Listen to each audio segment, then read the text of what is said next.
Hi மக்களே. So இந்த video regarding எதுக்குன்னா, நேற்று வந்து ஸ்டேட்மெண்ட்டுக்கு நான் ஒரு கிளாரிஃபிகேஷன் கொடுக்கணுங்கிறதுக்காக தான். I'm not a person like என்ன சொல்கிறது, சும்மா அந்த வீடியோ பர்சன் கிடையாது. நான் வந்து வீடியோ எடுத்து இன்ஸ்டாகிராமில் போடுறது அதெல்லாம் வந்து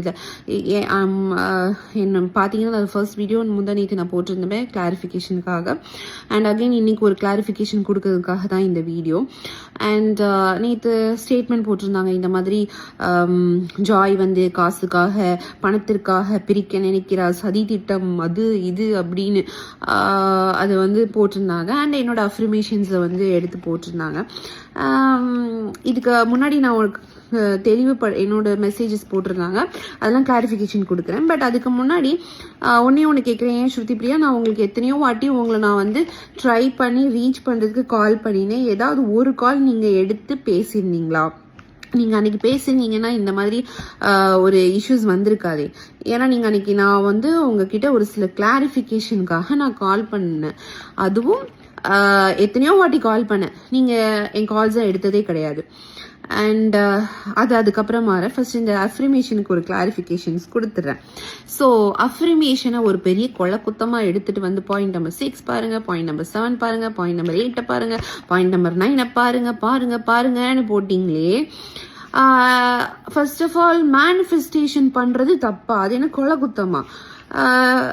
எனக்கு ஆக்சுவலி ஒரு பர்சன் சொன்னாங்க, நீங்கள் யூனிவர்ஸ் கிட்ட ஒரு 30 days வந்து ஒன்று கேட்டு நீங்கள் அதை ரைட் அப் பண்ணிட்டு வந்தீங்கன்னா அது வந்து உங்களுக்கு பாசிட்டிவாக மாறும் அப்படின்னாங்க. ஸோ அதை நான் இன்ஃபேக்ட் நான் 30 days கூட நான் ஃபாலோ பண்ணல. ஐ திங்க் இங்கே தான் அந்த நோட் புக் இருக்குது. ஸோ ஐ திங்க் 11 days தான் ஆக்சுவலி ஃபாலோவே பண்ணியிருக்கேன்.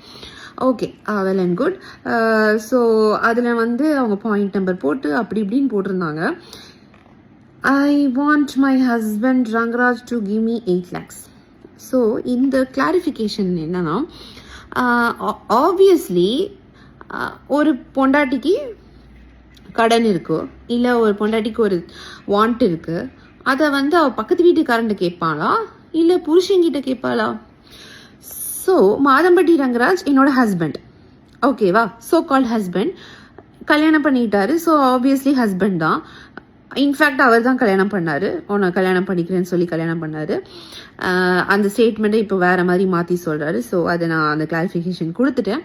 ஸோ அவர் கல்யாணம் பண்ணார், ஒரு குடும்பம் நடத்தினார், ஒய்ஃப்னு எல்லாருக்கிட்டையும் இன்ட்ரோ பண்ணார். ஈவன் நாங்கள் வெளியே போகும்போது அவரோட பிஸ்னஸ் பார்ட்னர்ஸோ இல்லைனா பிஸ்னஸ் ஈவெண்ட் பண்ணுறவங்கள யாரையாவது மீட் பண்ணாலே அவர் வந்து மை ஒய்ஃப் ஜாய் கிறிஸ்டல்டான் தான் இன்ட்ரோ பண்ணுவார். ஸோ அப்படி இருக்கும்போது என் ஹஸ்பண்ட் மாதம்பட்டி ரங்கராஜ் கிட்ட தானே நான் கேட்டேன் 8 lakhs. எனக்கு வந்து அந்த 8 lakhs எதுக்கு கேட்டேன்னு அவருக்கும் தெரியும், அது ஒருத்தவங்களுக்கு கொடுக்கணும். ஸோ வந்து அவர்கிட்ட நான் போய் கேட்குறேன், எனக்கு இந்த 8 lakhs, ஏன்னா அதை வாங்க சொன்னதே அவர் தான், நீ வாங்கிக்கோ ரொட்டேஷனில் அப்புறமா நம்ம கொடுத்துக்கலாம் அப்படின்னாரு. ஸோ அதனால நான் அதை வாங்கிட்டு நான் ரொட்டேஷனில் கொடுக்கணும், நீங்கள் சொன்னீங்களே தரேன்னு சொன்னீங்களே கொடுங்க அப்படின்னு கேட்கும்போது, பேசிக்காக நான் எப்படின்னா, நான் ரொம்ப இண்டிபெண்ட் பர்சன். நான் யார்கிட்டையும் ஒரு எங்கள் வீட்லேயும் சரி இல்லை நான் யார்கிட்டையுமே ஈவன் ஒரு 100 rupees எனக்கு வேணும்னாலும் ரொம்ப யோசிப்பேன், கேட்கலாமா வேண்டாமா. அது எங்கள் அம்மாவாக இருக்கட்டும் அப்பாவாக இருக்கட்டும், நான் வந்து ரொம்ப யோசிப்பேன், கேட்க மாட்டேன். ஏன்னா ரொம்ப காலேஜ் முடித்த உடனே நான் வந்து ஒர்க் பண்ண ஆரம்பிச்சிட்டேன். ஸோ ரொம்ப இண்டிபெண்ட்டாக என்னோட தேவைகள் நான் தான் வந்து பார்த்துப்பேன் அப்படிங்கிற மாதிரி நான் இருந்தேன். அப்படி தான் என்னோட கரியருமே வந்து க்ரோத் ஆச்சுது. ஸோ அப்படி இருக்கிறபோது நீ வேலைக்கே போக வேண்டாம், நீ என்ன மட்டும் பார்த்துக்கோ, எனக்கு நீ மட்டும் போதும் தங்கம் அப்படின்னு சொல்லிட்டு இது பண்ணவங்க மிஸ்டர் ரங்கராஜ். நான் வந்து எல்லாத்தையும் என்னோட கரியர் அவருக்காக விட்டேன், அது அவருக்கே தெரியும். ஸோ அப்படி இருக்கும்போது என்னோட தேவைகளை யார் பார்த்துக்கணும்? So called husband Madhampatti Rangarajan. அவர்கிட்ட கேட்டதில் என்ன தப்பு இருக்குது? ஆக்சுவலி இன்ஃபேக்ட் அவர் தான் அதை கொடுக்குறேன்னு சொன்னதே. அந்த கடனை உனக்கு நான் திருப்பி கொடுத்துட்றேன், அடைச்சிடுறேன், ஆஃபீஸில் இப்போ டைட்டாக இருக்குது, ஆஃபீஸில் வந்து ஃபினான்ஸில் கேட்க முடியல, டைட்டாக இருக்குன்னு சொல்கிறாங்க, ஒரு 1 week வெயிட் பண்ணி தாங்கன்னாரு. 1 week ஆச்சு, திரும்பவும் போய் கேட்டேன், திரும்பவும் அவர் கொடுக்கல. எனக்கு நான் எப்படின்னா யூஸ்வலாக போய் ஆக்ட் பண்ணிட்டு இருக்க மாட்டேன், கேட்டுட்டு எனக்கு அது பிடிக்காது சுத்தமாக. ஒரு வாட்டி கேட்பேன், பண்ணலையா அதை அப்படியே வச்சுருப்பேன். ஓகே என்ன பண்ணலாம் அப்படின்னு யோசிச்சுட்டு இருப்பேன். ஸோ அது என்னோட தேவையாக இருந்தது. என் ஹஸ்பண்ட் கிட்ட கேட்டுகிட்டே இருக்கிறதுக்கும் எனக்கு பிடிக்கல. அதனால நான் எழுதினேன், ஓகே நம்ம யூனிவர்ஸ் கிட்ட சொல்லுவோம், என் ஹஸ்பண்ட் 8 lakhs கொடுக்க சொல்லும், அதில் என்ன தப்பு இருக்குது. என் ஹஸ்பண்ட் கிட்ட நான் கேட்டேன். And I want 10 lakhs now. Point number 10 பாருங்க மக்களே, 10 lakhs நவ் வேணும்னு போட்டிருக்காங்க. பணம், திமிரு, ஆணவம். Okay, I want 10 lakhs now தான் போட்டிருக்கேன். I want 10 lakhs now from Madhampatti Rangarajan போடவே இல்லையே. அண்ட் எல்லாத்தையும் நான் வந்து மென்ஷன் பண்ணியிருக்குது, I want my husband Madhampatti Rangarajan நான் வந்து இது பண்ணியிருக்கேன். என் ஹஸ்பண்ட் கிட்ட தானே நான் இது பண்ணுறேன், உங்கள் யார்கிட்டையும் நான் வந்து கேட்கலையே. நான் பக்கத்து வீட்டுக்காரன்ட்டையும் இல்லை வேற யார்கிட்டையும் போய் நான் கேட்கலையே. ஒரு ஒய்ஃபுக்கு தேவைன்னா அவள் ஹஸ்பண்ட் கிட்ட தான் கேட்கணும். அண்ட் அவர் எப்படின்னா ரொம்ப பொசசிவ் என் மேலே, ரங்கராஜ். நான் வந்து பொசசிவ்னா எக்ஸ்ட்ரீம் பொசசிவ் என் மேலே. அதனால அவருக்கு நான் சும்மா ஃப்ரெண்ட்ஸ் கிட்ட போய் ஏதாவது கேட்டால் கூட, லைட்டாக பேசினா கூட அவருக்கு பிடிக்காது, கோவம் வந்துடும். ஏன் எப்படி பண்ண, ஏன் இதை பண்ணுன அப்படின்னு. And he is not a person, என்ன சொல்கிறது, ஜென்ரலாக நம்ம ஃப்ரெண்ட்ஸை வந்து ஹக் பண்ணி ஹாய் சொல்லுவோம்ல, அதெல்லாம் அவருக்கு பிடிக்காது, ரொம்ப பொசசிவ். ஸோ அதெல்லாமே நான் ஒரு காலகட்டத்தில் வந்து அவாய்ட் பண்ண ஆரம்பித்தேன். ஓகே, அவருக்கு பிடிக்கல, கோவம் வருது, பொசசிவ் ஆகுறாரு அப்படின்னு நிறைய விஷயங்கள். அது பொசசிவ்னால நான் அவருக்காக நான் என்னையே மாற்றிக்கிட்டேன். ஸோ அந்த மாதிரி இருந்துச்சு. அதுக்கப்புறம் என்ன, எல்லாமே நான் வந்து ஐ want my husband Rangaraj to be happy with me always. இதுலலாம் என்ன தப்பு இருக்குன்னு தெரியல, இட்ஸ் அன் அஃபர்மேஷன். அதுக்கப்புறம் என்ன போட்டிருந்தாங்க, டிவோர்ஸ். ஆமாம், பாருங்க, என்னையும் அவரையும் பிரிக்கிறார்கள். Okay fine. நான் என்ன கேட்குறேன்னா, அவர் ஃபர்ஸ்ட் ஆஃப் ஆல் 7 years செப்பரேஷனில் இருக்கிறேன். எனக்கும் ஸ்ருதி பிரியாவுக்கும் சம்மதமே கிடையாது, பசங்களுக்காக தான் நான் கம்யூனிகேட் பண்ணுறேன் அப்படின்னு ஒரு பொய்யை சொல்லி என்னை ஏமாற்றி கல்யாணம் பண்ணிக்கிட்டாரு. அண்ட் நான் அவங்க வீட்டுக்கெலாம் போயிருக்கேன், என்னோடய மாமனார் மாமியார் வீட்டுக்கு போயிருக்கேன். அங்கே அந்த மாதிரி எந்த பர்சனையும் நான் பார்த்தது கிடையாது. அண்ட் இன்ஃபேக்ட் இவர் என்கிட்ட வந்து என்னை கல்யாணம் பண்ணதுக்கப்புறம் ஸ்ருதி பிரியா கிட்ட சொல்லிட்டாரு.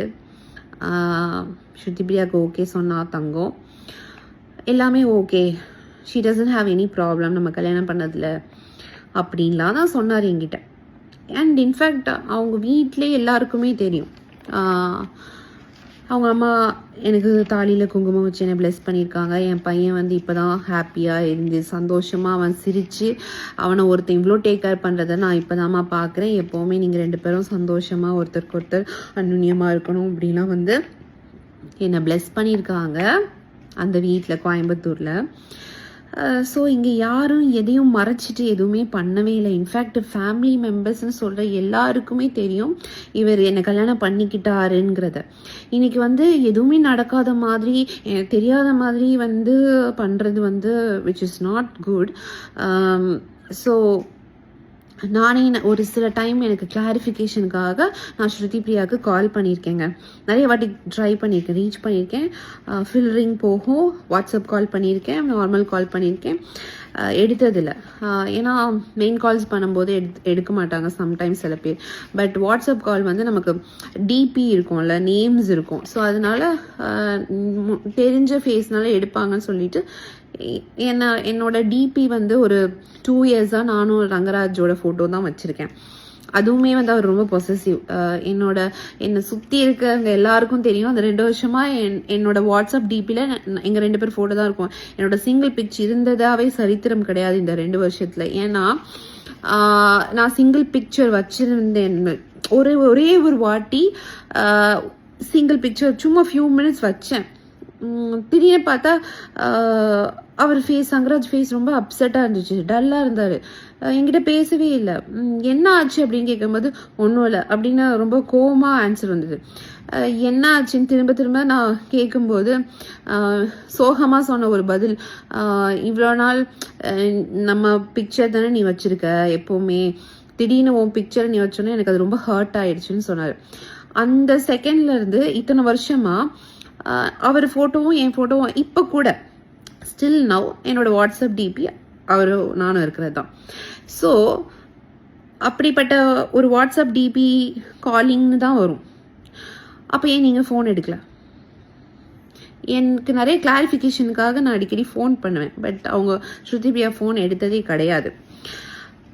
அண்ட் என்ன போட்டு அந்த yes I want my husband to give divorce. Yes, அது எதுக்கு நான் போட்டிருந்தேன்னா, ரீசண்டாக I think few months back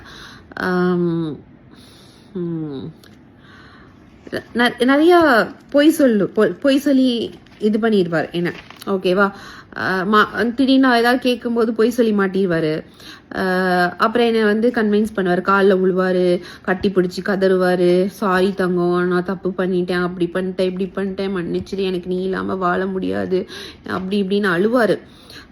so எனக்கு அந்த உண்மைகள் தெரிய வரும்போது நான் கேட்குறேன், ஏன் இப்படி போய் சொன்னீங்க அப்படின்னு கேட்கும்போது அழுறாரு, காலில் விழுந்து, இதே ரூம் இதான் காலில் விழுந்து அழுறாரு, மன்னிச்சிரு அப்படின்னு சொல்கிறாரு. சரி, ஓகே. அப்போ கூட I tried calling her on ஸ்பாட்டில். She didn't pick my call. And then அவர் வந்து எங்கிட்ட வந்து சொல்கிறாரு சாரி அப்படின்னு சொல்லிட்டு ஒரு எக்ஸ்ப்ளனேஷன் கொடுக்குறாரு. அந்த எக்ஸ்ப்ளனேஷனில் என்கிட்ட வந்து சொல்கிறாரு, 6 months டைம் கொடு, நான் வந்து ஸ்ருதி பிரியாவை டிவோர்ஸ் பண்ணிட்டு வந்துடுறேன் அப்படின்னாரு. நான் வந்து எதுவும் சரி ஓகேன்னு விட்டுட்டேன். ஸோ அவர் சொன்ன அந்த ஒரு வேர்டை வந்து இது பண்ணோன்னு சொல்லிட்டு நான் அந்த அஃப்ரிமில் எழுதினேன். இது என் ஹஸ்பண்ட் ரங்கராஜ் சொன்னதை நான் எழுதினேன். அண்ட் அந்த மெசேஜஸ் கான்வர்சேஷன் வரும். அது வந்து எப்படின்னா, இவர் நிறைய பொய் சொல்லி மாட்டுவாருன்னு சொன்னேன்ல என்கிட்ட. ஸோ அந்த மாட்டுன ஒரு சிச்சுவேஷனில் நான் கேட்குறேன் அவர்கிட்ட. அவர் அதை வந்து என்னை கன்வின்ஸ் பண்ணுறாரு. உனக்கு நம்பிக்கை இல்லைன்னா கால் பண்ணிப்பாரு அப்படின்னாரு. கால் பண்ணி பேசுகிறேன் அப்படின்னாரு. ஆனால் என் நம்பர்லேருந்து கால் பண்ண முடியாதுன்னாரு. ஏன்னு கேட்டேன். இல்லை, ஸ்ருதி பிரியா என்னை பிளாக் பண்ணி வச்சுருக்கா அப்படின்னாரு. பட் உண்மைதான், ஸ்ருதி பிரியா அவர் நம்பரை பிளாக் பண்ணி தான் இருந்துச்சு. ஏன்னா என் முன்னாடி கால் பண்ணார், ஃபோன் பிளாக்ட், ஸோ ரீச் பண்ண முடியல. அப்போ என் நம்பர்லேருந்து கால் பண்ணினார். நான் கால் பண்ணேன், எடுக்கல. அப்போ அவர் தான் சொல்கிறாரு, அந்த லிவிங் ரூமில் உட்காந்து சொல்கிறாரு, இந்த மாதிரி மெசேஜ் போட சொன்னது, மெசேஜை இது பண்ணி கொடுத்ததும் அவர் தான். வீட்டில் தான் இருந்தார், என் பக்கத்தில் இருந்தார், ஓகேவா? So the so called husband Madhampatti Rangaraj தான் அதை வந்து பண்ண சொன்னதே. ஸோ அதுக்கான அந்த வீட்டில் பக்கத்தில் இருந்து எல்லாமே சொல்லி கொடுத்து பண்ண சொல்லிட்டு, எனக்கு தெரியல, இங்கே ஆக்சுவலி நீங்கள் வந்து I stand with my husband, I protect my ஹஸ்பண்ட்னு போடுறீங்க. நீங்கள் இங்கே அவர் வந்து 2 பொண்ணுங்களையும் ஏமாத்திருக்காரு, ஒன்று உங்களை, ஒன்று என்ன. ஆனால் இன்னைக்கு நீங்கள் வந்து I stand with my husband, I protect my ஹஸ்பண்ட்னு போடுறீங்க. நீங்கள் வந்து ட்ரூத்துக்கு தானே ஸ்டாண்ட் பண்ணியிருக்கணும், உண்மைக்கு தானே நீங்கள் நிற்கணும் அன்னைக்கு. ஆனால் நீங்கள் இல்லையே. எத்தனையோ பெண்கள் இந்த ரீசன்ட் இஷ்யூஸில் என்னை வந்து ரீச் பண்ணுறாங்க, ரங்கராஜ் வந்து இது பேட்டர்னாக பண்ணிட்டு இருக்காரு, எங்களையும் இப்படி பண்ணியிருக்காருன்னு அத்தனை பொண்ணுங்க வந்து மெசேஜ் பண்ணுறாங்க. என்கிட்ட எவிடன்ஸ் இருக்குது, இது பேட்டர்னாக பண்ணுறாங்க, கோஸ்ட் அவுட் பண்ணுறாரு. அதுவும் மெயினாக டிவோர்ஸ் ஆன அவங்க எல்லாரையும் பார்த்தீங்கன்னா எல்லாமே டிவோர்ஸ் ஆன பெண்கள், இல்லை டிவோர்ஸ் பண்ண வைக்கிறாரு, அந்த மாதிரி தான் என்கிட்ட இருக்குங்க மெசேஜஸ். ஸோ அவங்க எல்லாரும் சொல்கிற இதெல்லாம் பார்த்தீங்கன்னா எல்லாரையும் ஒரே மாதிரி கோஸ்ட் அவுட் பண்ணி போயிருக்காரு, ஒரு க்ளோஜர் கொடுக்காம. அப்போ நீங்கள் அத்தனை பேருக்கும் நீங்கள் நின்றுருக்கணும்ல, ஏன் நிற்கலை? அது எவ்வளோ பெரிய அந்த பொண்ணுங்களோட சாபம், அந்த பொண்ணுங்களோட கர்மா சுத்திக்கிட்டே வரும்ல. உண்மைக்காக நின்று இருக்கணும்ல, ஏன் ஸ்டாண்ட் நீ எடுக்கல? இன்னைக்கு இதனால ஒரு குழந்தை அஃபெக்ட் ஆயிட்டு இருக்கு. ஆனா ஒட்டுமொத்த ஃபேமிலி மெம்பர்ஸும் இதுக்கும் அந்த குழந்தைக்கும் உங்க வீட்டு வாரிசு சம்பந்தமே இல்லாத மாதிரி, சாரி பேட்ரி ட்ரெயின்ட் ஆகிடுச்சு. ஸோ அது அப்படியே கட் ஆகிடுச்சு. ஸோ அதோட கண்டினியூஷன். நான் இதில் என்ன சொல்ல விரும்புகிறேன்னா, தப்புக்கு துணை போக வேண்டாம். தப்புன்னு தெரிஞ்சும் அந்த தப்பை வந்து நம்ம அப்ரிஷியேட் பண்ணோன்னா, நான் ஜென்ரலாக சொல்கிறேன், அப்ரிஷியேட் பண்ணோன்னா நாளைக்கு இதே தப்பு இன்னும் எத்தனை பேருக்கும் நடக்கும்ல. அதனால நிறைய பேர் பாதிக்கப்படுவாங்க. இன்னைக்கு அவர் பண்ண தப்பால் இங்கே ஒரு சின்ன உயிர் பாதிச்சுட்டு இருக்குது. அதுக்கு எந்த ரெஸ்பான்சிபிலிட்டியும் இல்லை, ஆன்சரும் இல்லாமல் ஒரு பர்சன் கில்ட் ஃபீல் கூட இல்லாமல் ஜாலியாக எனக்கும் அதுக்கும் சம்மந்தமே இல்லாத மாதிரி இருக்கிறதெல்லாம் ரொம்ப தப்பு. அது என்ன சொல்கிறது, யாராக இருந்தாலும் ஒரு குற்ற உணர்ச்சின்னு ஒன்று இருக்கும். பட் இந்த பர்சனுக்கு எப்படி அது இல்லாமல் போச்சுன்னே தெரியல. தப்பு பண்ணுறாங்களா, அதுக்கு துணை போகாதீங்க. ஏன்னா நாளைக்கு இது ரிப்பீட் ஆகும். ஏன்னா ஓகே, நம்ம வீட்டில் சப்போர்ட் பண்ணுறாங்க, அப்போ நம்ம நிறைய தப்பு பண்ணலாம், ஒன்றும் பிரச்சனை இல்லை அப்படிங்கிற ஒரு மைண்ட் செட்டுக்கு ஆண்கள் வந்துடுவாங்க. வேண்டாம், அது ரொம்ப பெரிய தப்பு. உண்மைக்கு போராடுங்க, துணை நில்லுங்க. தப்பு பண்ணுறதுக்காக வந்து கூட நின்று அதை வந்து இது பண்ணாதீங்க. இதனால பாதிக்கப்படுறது 2 பொண்ணுங்க, அந்த சைடும் இந்த சைடு நான். அண்ட் குழந்தைங்க, அந்த சைடு இருக்க குழந்தைங்க, இந்த சைடு இருக்க குழந்தைங்க. இது வேண்டாமே, அது ரொம்ப தப்பாக இருக்குது. இன்னைக்கு உங்களுக்கு அது ரொம்ப என்ன சொல்றது, I will stand with so called husband அப்படின்றத வந்து உண்மைக்காக நம்ம ஸ்டாண்ட் பண்ணுங்களேன். நான் வந்து ஜென்ரலாக சொல்கிறேன், I'm not targeting one person here. ஜென்ரலாக பப்ளிக்கு நான் சொல்கிறேன், தப்புக்கு துணை போகாதீங்க. அந்த தப்பை சரி செய்ய பாருங்க. அப்படி இல்லைன்னா அந்த தப்பை திரும்ப திரும்ப பொய் மேலே போய் பேசி பேசி பேசி அந்த தப்பை மறைக்கணும்னு நினைக்காதீங்க. அதாவது முந்தானேத்து ஒரு ஸ்டேட்மெண்ட் அவர் விட்டாரு, அது ரொம்ப பாதிக்கப்பட்ட ஒரு ஸ்டேட்மெண்ட், கொச்சப்படுத்திட்டாரு. அவரோட குழந்தைய அவர் கொச்சப்படுத்தி ஒரு கேள்வி கேட்கிறாரு. அந்த சின்ன உயிர் என்ன பண்ணுச்சு? நீ பண்ண தப்புக்கு நீ ஒன்ன கேள்வி கேள, நீ அந்த குழந்தைய எப்படி கேள்வி கேட்குற? எனக்கு புரியல. கொஞ்சமாவது கில்ட் ஃபீல் இருந்ததுன்னா யாருமே இந்த மாதிரி பண்ண மாட்டாங்க. ஸோ எனக்கு நிஜமாவே என்ன சொல்லன்னு தெரியல. பிகாஸ் டெலிவரி ஆகி 1 வீக் தான் ஆகுது. ஸ்டேட்மெண்ட் மேலே ஸ்டேட்மெண்ட் விடுறீங்க, எனக்கு புரியல. ஒரு தப்பு பண்ணிட்டாங்க, அந்த தப்பை வந்து ஹைட் பண்ணணும்னு நினைக்கிறது வந்து பெரிய தப்பு. அது இப்போ எல்லாருக்குமே தெரிய வந்துருச்சு. இப்போ மாதம்பட்டி ரங்கராஜ் ஹேஸ் 2 wife, 2 கல்யாணம் பண்ணியிருக்காரு, குழந்தை இருக்கு, அந்த சைடும் இருக்கு, இந்த சைடும் இருக்கு. இது எரேஸ் பண்ணா எரேஸ் ஆகாது இல்லை. அந்த தப்பு நம்ம அழிச்சிடலாம்னு நினைச்சா அது இது காலம் ஃபுல்லாக கண்டினியூ ஆகிட்டே தானே இருக்கும். இது அவரோட வாரிசு. ஸோ அது மாற்ற முடியாதுல்ல. ஸோ கொச்சப்படுத்தாதீங்க, அவ்வளோதான் நான் சொல்லுவேன்.